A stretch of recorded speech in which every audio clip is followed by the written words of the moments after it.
welcome to the first episode of the Indiana Rural Health Association's new podcast, Rural Health Everywhere. I'm your host, Danielle Renckly. For my 4 years with IRHA, my favorite part has been the conversations that I've had with all sorts of different people about the ways that they're shaping rural health across Indiana.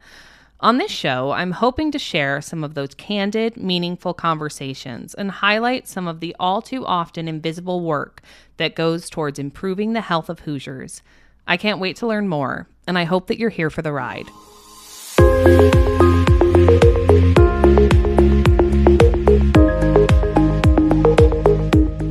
So in our first episode, we're talking with a longtime partner of the Indiana Rural Health Association. The Chief Growth Officer from TRS Managed Services and International, Jimmie Bilby, sat down with me. Jimmie has had a long career in healthcare, sometimes despite himself. But my story in healthcare really should probably be a lesson to all leaders in healthcare, and that is keep the door well greased. So I have came and went 2 different times at TRS. This is my 3rd and final tour of duty. So I started here when I was 26 years old. I had been out of college a couple of years and had what I thought was the beginning of an entrepreneurial career in a family business, and stumbled into this, quite frankly, and was going for an interview one day, met a young lady who her mother was the owner of a per diem staffing company in Northwest Arkansas and Northeast Oklahoma, the Tulsa, Oklahoma market primarily. And stumbled into it, went in, did an interview, and was just intrigued. I could tell they were an entrepreneurial company themselves. And so it just, things lined up, the stars aligned, I guess. And so I spent 4.5 years there the first go round. And actually launched our travel nursing division 26 years ago now. And in my first year, truly, we converted from a per diem staffing company to a travel nursing company. Today, one of the top 25 largest. So, just look back at that, and to be a part of that whole process has been amazing. But I left for greener pastures and left for that family business and bought my father out of a business that my father and grandfather had run for 35 years at the time. And it was in the home improvement business, and timing is everything in life, I tell everyone. And my timing was really bad. I bought it 2 years prior to '07, and '07-'09, we saw the housing crash, and I thought home improvements were supposed to be bulletproof and recession proof, and nothing at that time was recession proof. So by chance, the original owner and founder of our company approached me during that season, and she was looking for additional leadership. And it happened to be a bad time in my career, so things aligned again, and I accepted very easily and came back and did another 4.5 years in which I ended up as the interim CFO, really went back kind of more on a project basis, but ended up serving as the interim CFO for almost 4 years. Left for greener pastures again, stayed in healthcare, did a round in pharmaceuticals and in senior home care, served as a general manager of a senior home care organization, and great experiences. And now I'm back and have been back for going on 10 years again, came back as the CEO of our MSP when we launched it 10 years ago. Then came back over to operations of our travel nursing division in COVID as things got crazy. And so, I tell people, like, the lesson in that story, though, for me is that as an employee, number one, always do things right and leave on good terms, because you never know. You may want to have that door open again in the future. And as a company, don't be offended by it. Don't be offended when employees leave, when they look for additional opportunities. Because really, as a employer, I think there's great opportunity there. I came back 2 different times, and both times stronger, more skilled, more mature, and fortunately, TRS didn't have to pay for my learning during those seasons. So that's my story. We started our conversation with the basics. What exactly are MSPs, and what do they do? Oh yeah, great question. So MSP is just managed service provider. Obviously, MSPs have been around for a long time. Really kind of came onto the scene in healthcare and in travel nursing and allied in particular, pushing 20 years ago. Really became very prominent 15 plus. And today, the MSPs really control about 70% of the travel or temporary labor market. And so at their core, they're just a managed service provider, really managing vendors and the staffing process. By doing that, they standardize rates, standardize process, standardize contract terms, and then once again, primarily management of vendors. So at the core, that's a basic MSP. Before we get like too deep in the weeds on this, let's start at the top and move down. So a typical day for you in the MSP space, what does that look like? Number one, I will tell you this. My team have funny names for me or nicknames, and one of them is Chief Pivot Officer or King of Pivot, because I use that word often. So I really think, honestly, it mimics or mirrors a lot of healthcare leadership, my peers in healthcare leadership directly in hospitals. Every day you're solving problems. You have to solve today's problem. You can't put it off. And yet somehow in the midst of that, you have to find time and energy and resources to start strategically solving problems, and looking into the future. So literally every day for me is just extreme priority management of doing the most important things, ruling out those things that are easy to do that we might want to do because that's what we're more talented in or we're more passionate about, and truly doing the things that really move the needle in our business. Sounds like no 2 days look the same. No, I'm not seeing one yet. According to most statistics, over 70% of healthcare entities do use some type of managed service provider, and that rate only seems to be going up. So, for those of us who aren't in the know, I wanted Jimmie to clarify, what problems are MSPs actually solving? So, obviously, the very first problem is just staffing in general. An MSP, by its nature, is typically an aggregate of multiple agencies. Most MSPs, and especially large MSPs serving large hospitals, may have vendor panels of upwards of hundreds of agencies. So you're bringing national talent to the table. You're bringing access to the table first and foremost. Then true vendor management, and a lot of MSPs will tier their vendor panel, but in some form or fashion, it's an MSP's job to vet those vendors out, manage quality, improve matching to client. So, it starts first and foremost with just pure staffing. And then beyond that, obviously, you're eliminating a lot of the soft costs that are typically very hard to monetize or measure in a hospital when a hospital is having to deal with all of that contingent labor management. So, all of the rate standardization, all of the standardization that an MSP provides via rates, contract terms, process, and then centralizing communication through basically a single point of contact. Typically, that's where you can reduce a lot of the soft cost and burden of contingent labor. But at its core, those are the foundational things that traditional MSPs are doing. Now, fortunately, we're advancing, and the future is bright in what MSPs are truly bringing to the table. But today, that's your traditional MSP and the value that it's providing. So MSPs solve staffing gaps, which are unfortunately a big problem for healthcare in general and rural health in specific.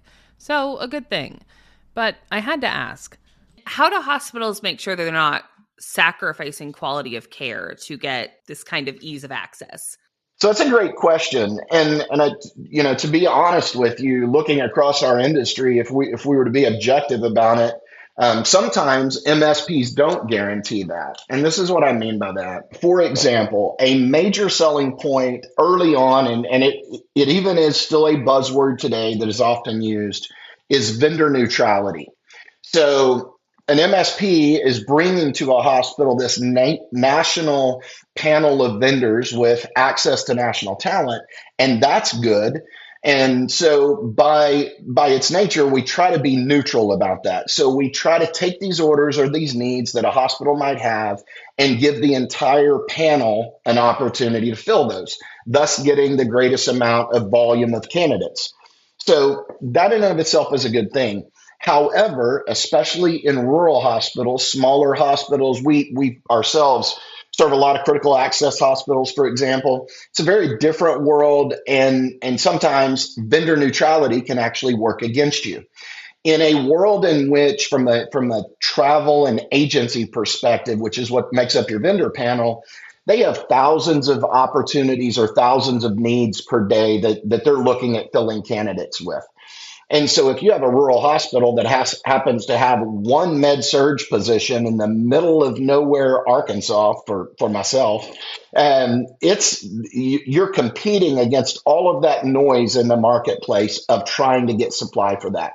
So in a model like that, vendor neutrality often actually fails completely because nobody's paying attention to it. There's not enough intimacy of that account for those agencies to be aware of.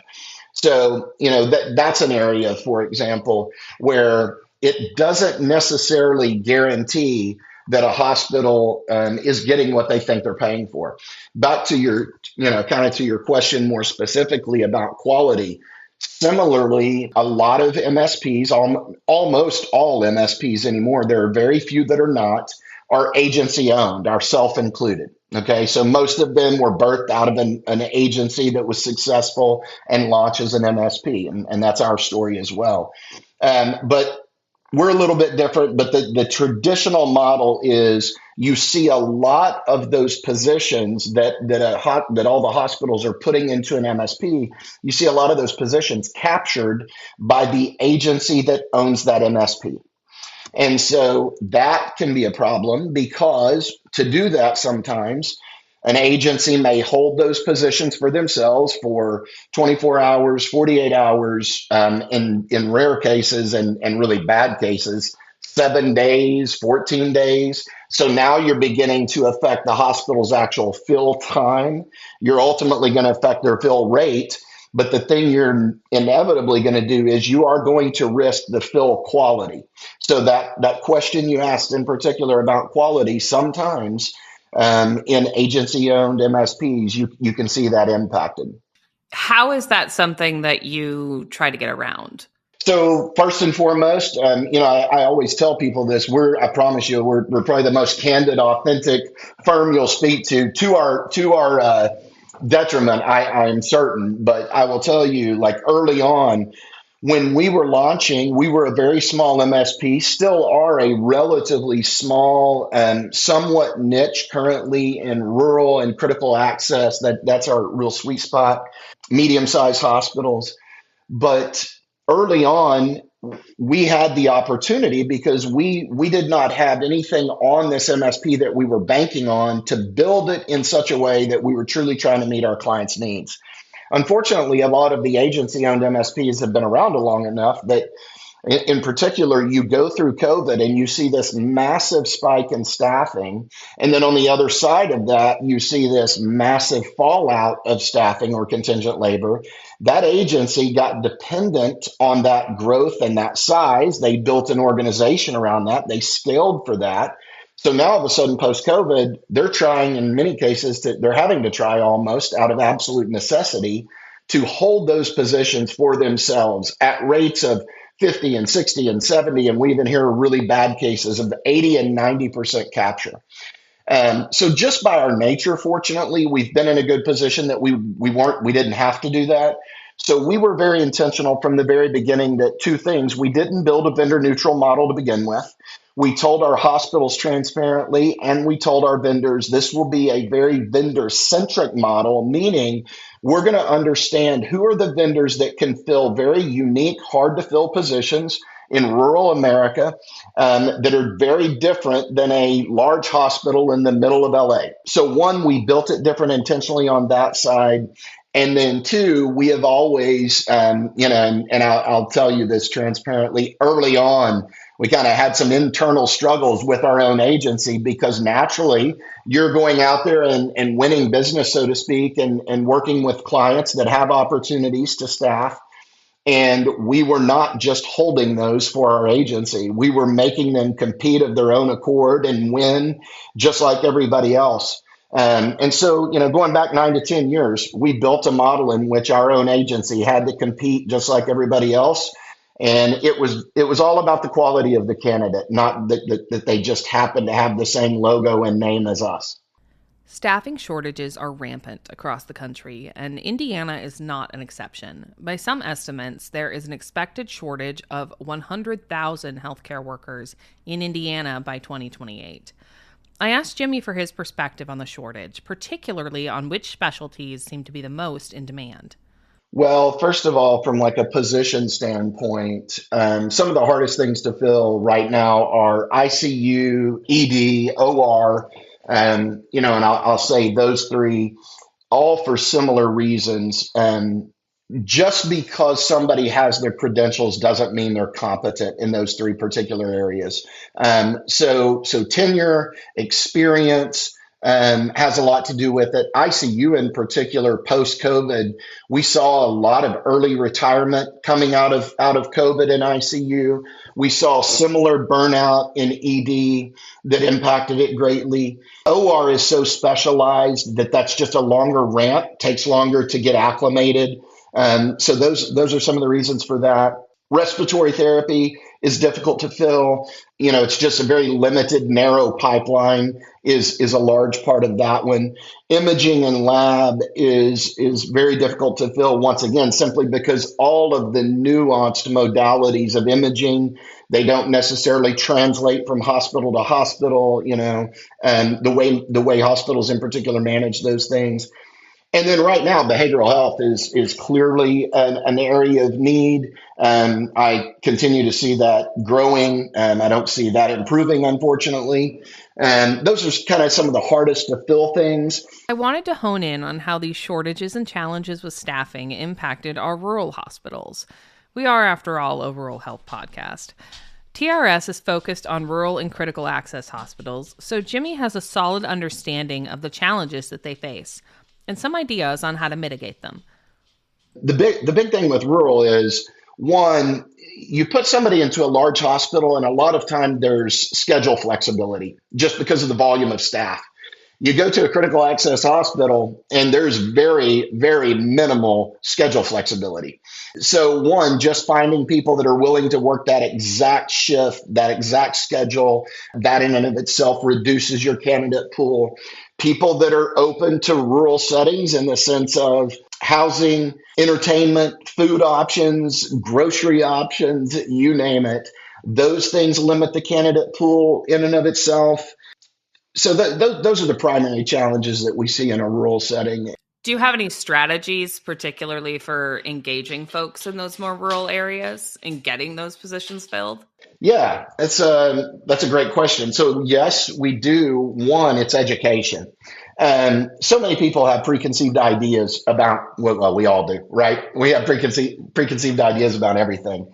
But in particular, people definitely have a preconceived idea about geography and location. For example, I always tell people, whether you believe it or not, even today, working in a remote environment, I have shoes on.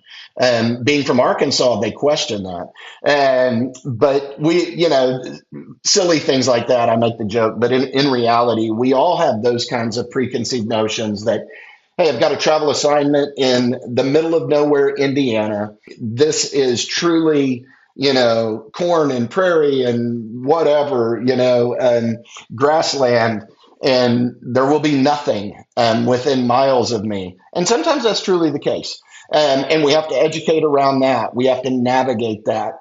The most strategic things that we typically do and other agencies that are part of our MSP panel do is we're looking to solve housing challenges because that's the biggest hurdle. We serve rural clients that early on, there was no other housing option than travelers that were willing to go in a fifth wheel or an RV. And then we worked with the hospital and strategized around that. They ultimately ended up acquiring and building some facility housing that's been amazing. But in the early stages, it's up to the agencies to try to kind of help solve those problems. And so we got to get really creative and proactive, because today, really, from the staffing side of it, a lot of those agencies are no longer providing facility housing. Travelers, it's an Airbnb world we live in today. Everybody can get online and find something. But in rural, those things are not available. So you got to take a more proactive, strategic approach. So it's just a matter of ensuring accessibility is there. Yeah, that's the first thing, but also then taking those experiences, because this is the beauty of it. People, and not every candidate is a fit for rural. Don't misunderstand me. Early on, going back 9-10 years ago, we definitely had our learning, bumps in the road, so to speak, with rural hospitals where we were placing candidates that had come from large urban hospitals, and it just didn't work. And for nobody. That is a problem that you have to solve first and foremost, is just true candidate matching. But once you've done that and you understand what that looks like, you can go build a larger candidate pool by knowing how to target those people, but most importantly, educating them on those experiences of those other travelers. One, it's such an intimate setting. There's oftentimes so much more bedside care that is able to be given with intention and intimacy. And that's what nurses got into this in the first place for, right? In too many instances, we've lost a little bit of that. So that's an area where I really believe rural has an opportunity to leverage the experience, leverage the patient care side of it. So at that point, it becomes about, to a degree, selling and marketing that rural experience. I do think it's important that you consider a culture fit. I think that's important for making sure everyone has a good time, because someone who's only worked in that fast-paced inner city setting probably isn't going to do well in a rural hospital, and then vice versa. It's just a different culture. Danielle, I think that may be the biggest difference in rural, honestly. In large hospital urban settings, to an extent, you have so much volume of staff that you can send somebody into that environment, and there's a pretty good likelihood they're going to find somebody similar, and so they can assimilate to that and acclimate to that. You get into a rural setting where there's only a handful of caregivers. Culture is everything. The match there is so critical, because from day one, people will see it, they will feel it, the staff will feel it, patients will feel it. So yeah, culture match is critical. And that's why I go back to, from an MSP standpoint, a vendor neutral model really works against you in a setting like that. We have to get very, very intimate with our vendors on educating them to each unique hospital, the setting, the community, you name it. Yeah, my work at IRHA involves a lot of work in like telehealth in that space. And we have the same challenge with getting folks acclimated with that technology. Like, I can introduce a brand new, Bluetooth enabled system in like a more suburban urban area because they're familiar with it. They have the culture around it.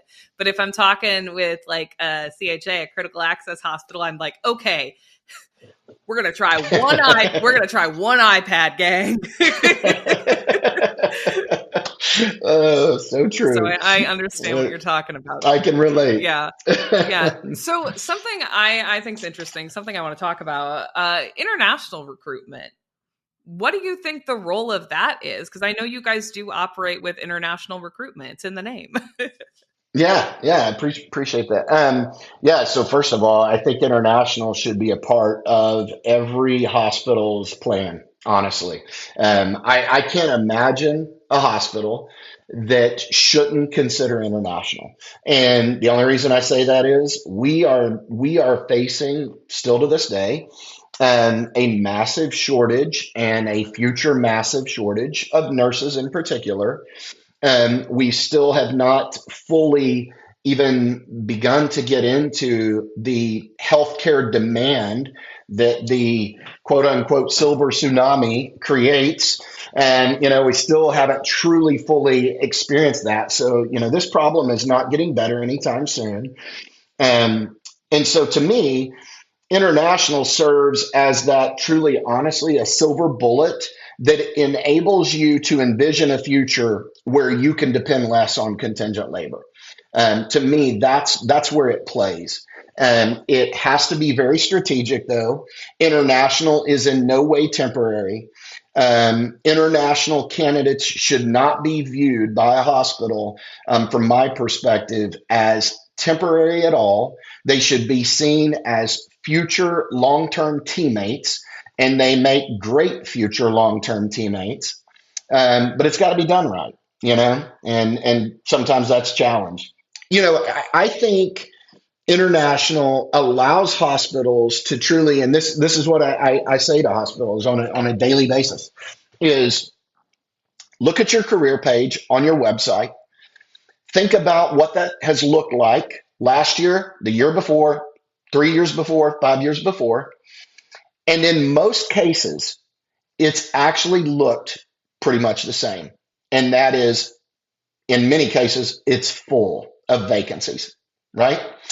And I believe international is what it's, because it's one of the only things. Because if you look at our national pool of nurses and the shortage, that's not going to improve to the point that I could say this. But the international supply does allow us to look 3 years ahead on that career page and truly, for the first time, get a vision and believe that it can be different.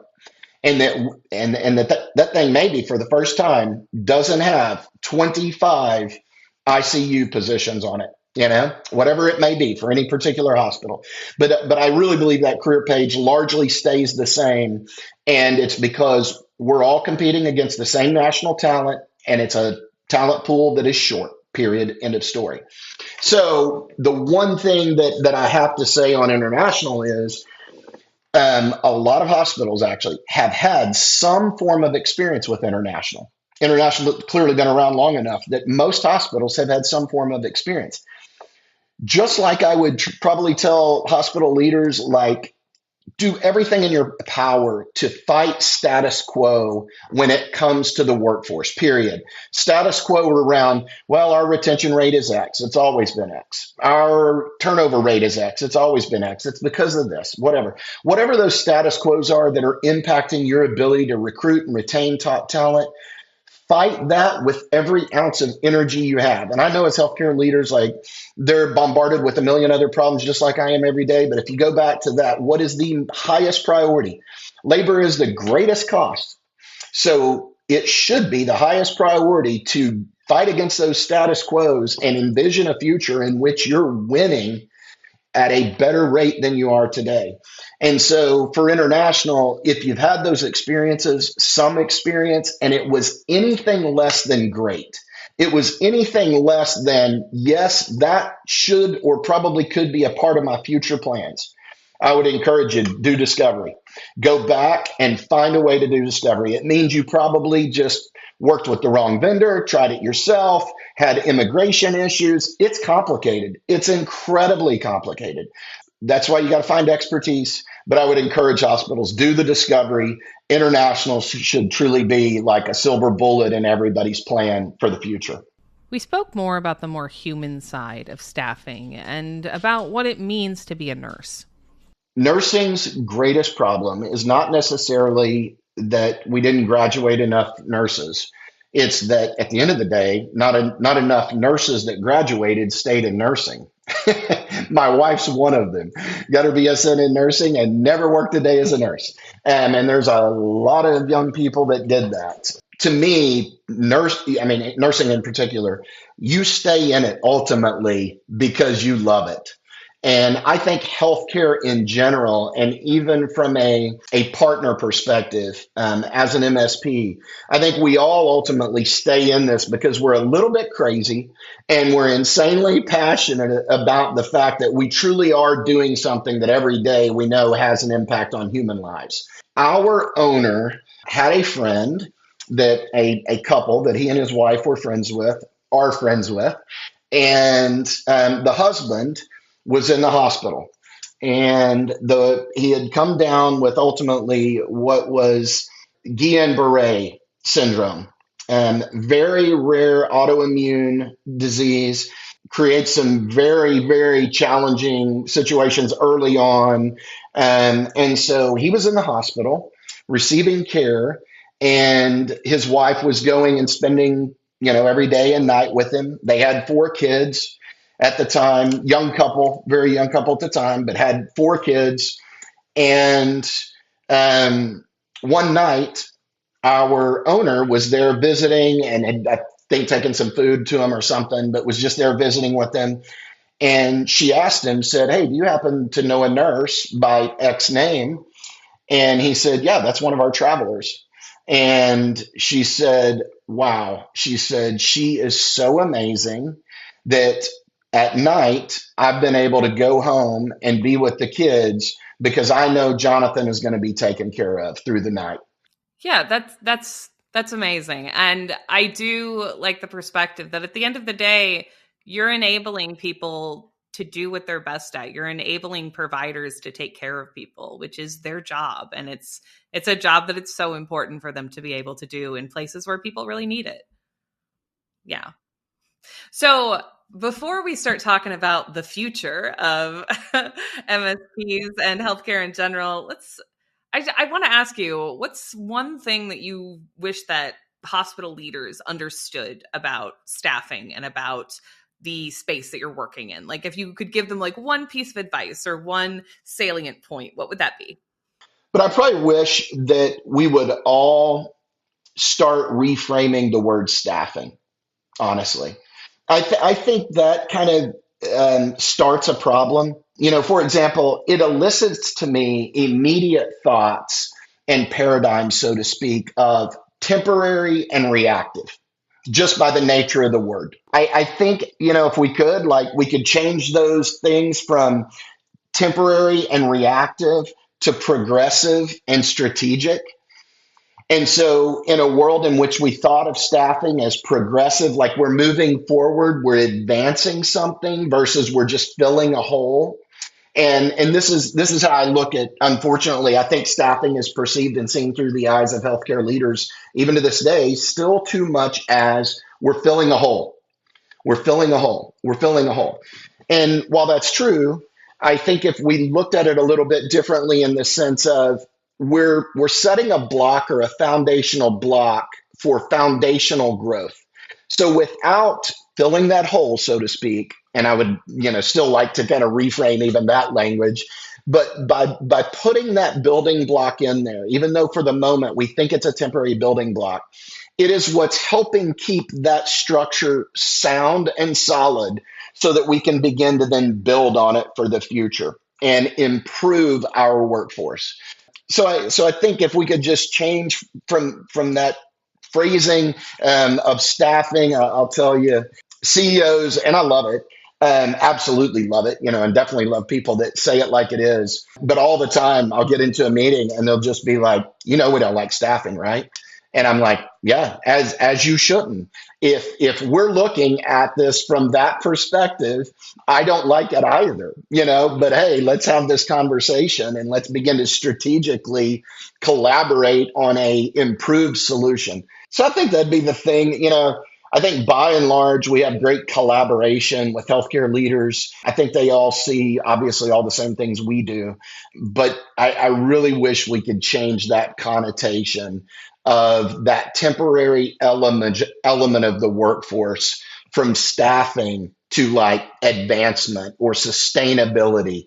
And that word itself, I think, just creates some problems for all of us.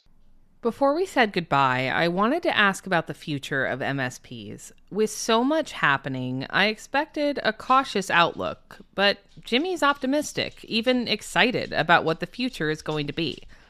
Hopefully better. Let's start there, right? And I don't mean that as in, right now is something terrible. That's not what I meant at all. Just hopefully better. Let's all hope that together we can continue to improve this. We work a lot in the rural space. We partner with other rural health networks across the country. And in the last 4 to 5 months, I've been as encouraged as I've been in a long time. We are hearing and seeing more collaboration amongst rural hospitals and large hospitals than we've ever seen before. I really genuinely believe that. I think there's a new energy, kind of a new paradigm that is beginning to emerge that everybody's recognizing we've all got to be in this together. Like it's got to be all of us. Nobody's going to win independently, so to speak. And we're all going to need each other in this journey. So that's probably how I see the next 5 years, is that hopefully incredibly collaborative, going back to like the staffing thing. I wish I could just wave our magic wand and that everyone we talked to truly saw us as a partner and somebody that's just wanting to collaborate, not wanting to capitalize or profit on their current situation. And I think that's on MSPs too, right? Like there are MSPs that, whether by their infrastructure, the way they're built from and designed from the beginning, or whatever the case may be, there are those that may not be able to make that leap, quite frankly. But as a whole, this industry has got to work together better, got to become much more transparent. I think that's one of the things that, going back to your earlier question, Daniel, and this is something I hope for the future, MSPs, while rate standardization is part of a traditional MSP, what is not is rate transparency. So hospitals naturally assume that when they assign on an MSP, they're going to get a standardized, better price. Okay. Well, the reality is they're definitely not going to necessarily get better per se, but what they are going to get is all the time the same rate, and every vendor is working there under the same rate, which there's good to that. But I believe we are in a place where we need to be incredibly transparent about those rates. What are the vendor fees that MSP is actually operating on? That's something to just kind of pull back the curtain on ourselves and our own industry. You're talking about pre-COVID, the average vendor rate on a MSP panel was about 4 to 5%. And so that's being passed through. And that's another thing that on the front end, a lot of people are selling to the hospital. You get in this whole aggregate approach to staffing through a single point of contact, this MSP, and it's really no cost to you. Well, it is a cost. And that cost is that vendor fee straight out of the gate. If they didn't have to charge the vendor fee, you would save a hospital back then 3 to 5%. Well, 5 years later, that's gone up to 7 to 8%, and we're seeing vendor fees as high as 10%. And oftentimes, hospitals are completely unaware of what that rate is. They see a fully baked rate, and they don't know. And so I think that's an area that we all have to bring transparency, and transparency quickly. I think we're gonna be heavily scrutinized for it if we're not. So we should do it for that reason alone. But I think we ought to be doing it in extreme collaboration with hospitals to share that up front to where we can together save money. So I'll tie this to your question too, in the sense of the future, and especially like technology and AI. I know we're all trying to figure out where in the world is AI going and what does it mean. And I put it off forever. I literally was like the most resistant. I was determined to be the latest adopter. But recently, I think I'm going to catch the back end of the early adopter wave, because I've recognized just the massive improvement of efficiency of myself, my production, my team's production. And so if we can take that and cascade that over an entire organization, I think we can start driving down cost of contingent labor in particular, but more importantly, bring improved quality to the table via improved matching, via all of the AI tools that are out there that today rest in the hands of a human. We still live in a world where it's largely a recruiter and a nurse or an allied professional talking and matching up against a hospital. And you bring AI and technology to the table on that, we're going to make much faster placements. We're going to make much higher quality placements. We're going to make even those culture placements, being able to bring those things in. So I'm excited about the next 5 years. I know there's a lot of uncertainty in our world, but I'm crazy excited about the next 5 years, because I truly do. And I've seen the trend just in the last 4 to 5 months of collaboration at a new level. And I think that's what we've all needed. And that spirit of collaboration and openness and transparency, is that how we build trust between our MSPs and our hospitals? Most certainly. There's no other way.